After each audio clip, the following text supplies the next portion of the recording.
Shalom, jumpa kembali dalam pengajaran online malam hari ini, Kamis 13 Agustus 2020. Sebelum kita masuk dalam pengajaran, mari saya undang kita berdoa bersama lebih dulu. Bapa di surga, terima kasih Tuhan Yesus kalau malam hari ini Tuhan beri kesempatan kembali untuk setiap kami boleh belajar dari firman-Mu Tuhan. Mari terangi mata hati rohani kami, Tuhan lawat jamah setiap pribadi dimanapun kami berada, biar kuasa Tuhan menjamah kami semua. Roh Kudus memberi pengertian sehingga firman, pengajaran yang kami dengar tidak berlalu dengan sia-sia, tapi menjadikan hidup kami baik, bertambah baik dan sangat baik. Kami boleh mengerti kehendak Allah, kami boleh menjadi semakin serupa dengan Engkau, disempurnakan hari demi hari. Terpuji nama-Mu, di dalam nama Yesus kami berdoa. Haleluya. Amin. Nah, Bapak Ibu, Saudara terkasih, mari kita lihat firman Tuhan terambil dalam Mazmur 90 ayat 12. Saya baca buat Bapak Ibu Saudara, demikian firman Tuhan, ajarilah kami menghitung hari-hari kami sedemikian, sehingga kami beroleh hati yang bijaksana. Nah, Bapak Ibu Saudara, Mazmur 90 ini ditulis oleh seorang yang bernama Musa. Bahkan mungkin ini menjadi doa Musa kepada Tuhan, abdi Allah. Musa adalah abdi Allah, dan Musa kita kenal sebagai pemimpin bangsa Israel. Artinya gini, Bapak Ibu Saudara, saya ingin sampaikan bahwa Musa ini bukan orang sembarangan. Musa ini bukan orang yang kecil, bukan orang yang biasa-biasa yang menaikkan doa kepada Tuhan. Tetapi beliau Musa adalah seorang pemimpin umat Israel, dan pada saat itu, pada masa itu, dia memimpin bangsa Israel keluar dari Mesir kurang lebih 2 juta orang. Artinya apa? Saya ingin sampaikan bahwa Musa ini adalah seorang yang besar. Tetapi dengan segala kebesarannya, Musa masih berdoa kepada Tuhan bahwa dia minta untuk ajari kami menghitung hari-hari kami sedemikian hingga kami beroleh hati yang bijaksana. Musa sebagai pemimpin besar, pemimpin bangsa Israel, punya reputasi besar, tapi dia masih tetap memohon kepada Tuhan untuk minta hati yang bijaksana. Padahal kita tahu bahwa Musa punya pengalaman yang cukup banyak di dalam memimpin bangsa Israel. Nah, dari doa ini saya menggarisbawahi bahwa Musa saja pemimpin besar menyadari bahwa dia secara pribadi masih membutuhkan hati yang bijaksana. Apalagi saudara dan saya. Ini yang saya ingin tekankan, bahwa hari-hari ini kita perlu hati yang bijaksana menghadapi dunia yang semakin jahat, menghadapi dunia yang semakin keras, menghadapi tantangan yang begitu kompleks hari-hari ini. Kita perlu hati yang bijaksana. Karena itu Bapak Ibu Saudara, mari kita belajar lewat pengajaran yang singkat malam hari ini. Biarlah kita mengerti bijaksana yang sebenar-benarnya. Karena kerap kali saya jumpai hari-hari ini bijaksana itu bisa bijaksana, bisa bijaksini. Artinya abu-abu. Tergantung dengan kepentingan, tergantung dengan tujuan. Sebab itu, mari kita lihat firman Tuhan, apa yang dimaksud dengan bijaksana. Nah, yang pertama, kita lihat dalam Matius 7 ayat 24, dikatakan, setiap orang yang mendengar perkataanku ini dan melakukannya, ia sama dengan orang yang bijaksana yang mendirikan rumahnya di atas batu. Kalau Bapak Ibu baca ayat-ayat selanjutnya, maka dikatakan ada dua macam dasar. Ada seseorang yang membangun rumahnya di atas batu, dan ada seseorang yang membangun rumahnya di atas pasir. Dan Alkitab mencatat ketika badai datang, maka kita akan tahu rumah yang di atas pasir, yang dibangun di atas pasir itu yang akan roboh. Tetapi rumah yang dibangun di atas batu akan berdiri kokoh. Nah, yang pertama yang saya ingin sampaikan buat Bapak Ibu Saudara adalah orang yang bijaksana adalah orang yang tahu meletakkan dasar hidupnya kepada Kristus Yesus Tuhan. Bijaksana yang dimaksud adalah dia bisa menentukan dasar hidupnya diletakkan di mana. Karena hari-hari ini saya banyak menjumpai bahwa banyak orang salah dalam meletakkan dasar hidup. Mereka meletakkan dasar hidup pada kekayaan mereka, pada harta benda mereka, pada karir mereka, pada pekerjaan usaha bisnis mereka, pada pelayanan-pelayanan yang ada. Saudara, saya ingin sampaikan bahwa dasar hidup yang benar, yang kokoh, yang teguh, yang akan senantiasa kuat adalah ketika Bapak Ibu Saudara meletakkan dasar hidup kita di atas batu karang, yaitu Yesus Kristus Tuhan. Itu yang akan menjadi kekuatan bagi kita semua. Kisah Rasul 4 ayat 12 dikatakan bahwa di bawah kolong langit ini tidak ada satu nama yang olehnya kita dapat diselamatkan selain di dalam nama Yesus Kristus Tuhan. Jadi dasar bijaksana yang pertama adalah ketika Bapak Ibu Saudara meletakkan dasar hidup kita kepada Yesus Kristus Tuhan sebagai batu karang yang hidup. Saya percaya ketika kita meletakkan dasar hidup kita di dalam Yesus, maka tidak ada yang sia-sia. Ada satu kisah menarik dari seorang yang bernama Kaisar Alexander. Beliau adalah raja besar, berjasa membangun, mensenjatakan rakyat. Apa yang terjadi kemudian?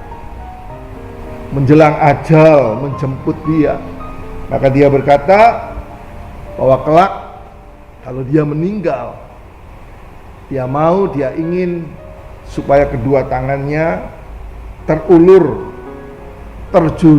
keluar, tidak di dalam peti, tapi terjulur keluar, petinya harus dilobangi untuk kedua tangan itu bisa keluar.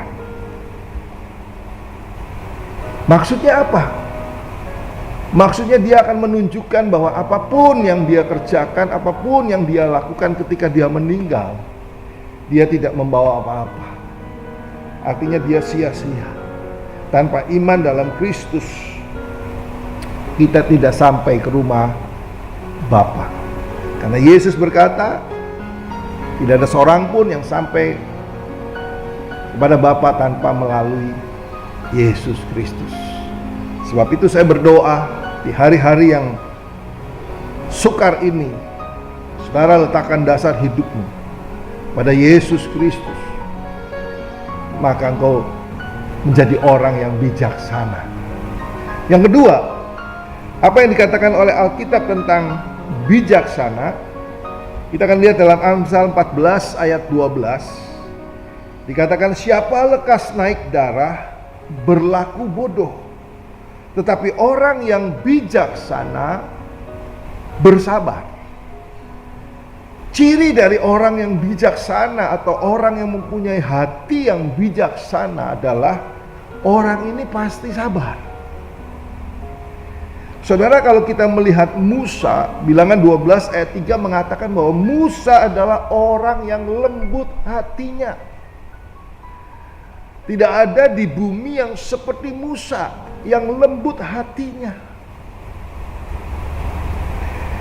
Yang dibutuhkan sekarang ini, di situasi, kondisi, keadaan hari-hari ini, maka dibutuhkan kesabaran. Sabar menghadapi hidup, sabar menghadapi tantangan, sabar menghadapi penderitaan. Itu baru disebut orang yang bijaksana. Itu baru disebut orang yang punya hati yang bijaksana. Karena orang ini dapat menyikapi, merespon segala sesuatu yang terjadi dengan baik. Kalau kita melihat Musa, maka karir kepemimpinan, track record Musa di dalam memimpin bangsa Israel tidak main-main, bukan sesuatu yang mudah. Dia membawa 600 kepala keluarga dengan anggotanya kurang lebih 2 juta berarti, saudara ya. Kalau satu keluarga 3 orang saja sudah hampir 2 juta, saudara. 600.000 kepala keluarga. Nah, lihat Bapak Ibu Saudara, bukan sesuatu yang mudah. Apalagi kita tahu Alkitab mencatat bahwa bangsa Israel adalah bangsa yang tegar tengkuk, keras kepala, ngamukan. Tapi karena doanya, di mana Musa berkata, beri hati yang bijaksana. Tuhan memberi hati yang bijaksana, sehingga Musa sabar menghadapi kelakuan, sikap dari bangsa Israel. Saudara, saya berdoa teladan Musa bisa menjadi berkat buat kita, ya, untuk kita sabar dan cakap menghadapi, mengatasi hari-hari yang ada.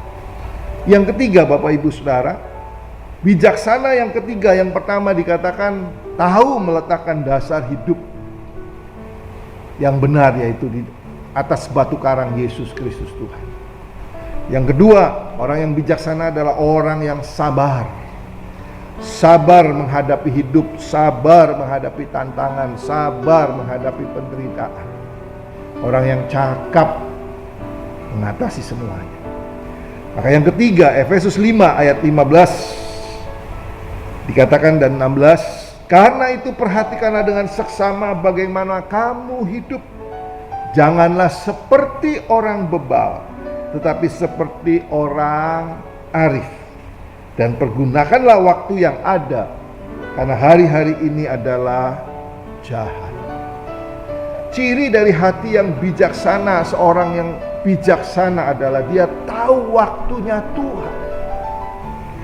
Alkitab katakan pergunakan waktu yang ada, karena hari-hari ini adalah jahat. Saudara, penting bagi setiap kita untuk mengerti atau tahu waktunya Tuhan. Ada 2 macam waktu yang ditulis, yaitu kairos, waktunya Tuhan, dan waktu yang kita tahu. Kairos, waktunya Tuhan, berbeda kepada setiap orangnya. Kairosnya Tuhan terhadap saudara dan saya berbeda. Sebab itu penting bagi kita untuk tahu.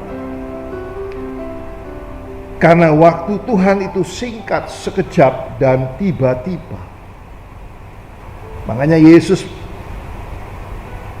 berkata kepada murid-muridnya, tidak sanggupkah engkau berjaga-jaga dan berdoa hanya 1 jam saja? Artinya Yesus mengajar, mengingatkan kepada kita untuk kita senantiasa bersadar dan berjaga-jaga, sebab hari-hari ini adalah hari-hari yang jahat. Hari-hari ini adalah hari-hari di mana kita gampang untuk berbuat salah, gampang untuk berbuat dosa. Karena itu Bapak Ibu Saudara, biarlah seperti doa Musa, itu menjadi doa kita semua hari-hari ini. Untuk kita beroleh hati yang bijaksana. sehingga kita mengerti kehendak Allah. Kita tahu waktunya Tuhan, dan kita boleh berjaga-jaga. Kita boleh senantiasa berdoa dan memelihara iman. Bapak Ibu, doa Musa ini luar biasa. Alkitab mencatat Musa diberi karunia umur panjang 120 tahun. Alkitab tidak menulis 120 tahun keadaan Musa, tapi keadaan Musa saya percaya dipelihara Tuhan sempurna, karena dia menaruh, dia hidup dengan bijaksana. Sebab itu biarlah ini menjadi harapan kita, doa kita. Saudara dan saya diberi hati yang bijaksana. Mari kita berdoa. Bapa di surga, terima kasih buat pengajaran singkat Tuhan sudah taruh, Hamba sudah sampaikan. Biar ini menjadi berkat buat setiap pendengar dimanapun mereka yang menyaksikan pengajaran online. Tuhan beri hati yang bijaksana. Tuhan beri kemampuan untuk mereka sabar menghadapi hidup, sabar menghadapi tantangan, sabar menghadapi penderitaan yang ada. Karena kami tahu Tuhan tidak tinggal diam. Kau Allah yang turut bekerja mendatangkan kebaikan. Tidak terlihat oleh kami, tapi kami boleh rasakan kuasa Tuhan, pemeliharaan Tuhan sempurna atas kami. Berkati setiap pribadi lepas pribadi, keluarga demi keluarga. Mereka yang dalam pergumulan Tuhan tolong. Mereka yang dalam sakit penyakit Tuhan jamah. Menyatakan kuasa mujizat kesembuhan masih terjadi. Kami percaya bilur darah Yesus sudah menyembuhkan kami semua Tuhan. Terima kasih Tuhan. Kami mengucap syukur, kembalikan kami pada Kamis mendatang dengan pengajaran yang baru. Di dalam nama Tuhan kami terima berkat dari Allah Bapa, Putra dan Roh Kudus. Dalam nama Yesus Kristus. Haleluya. Amin. Selamat malam, Tuhan memberkati.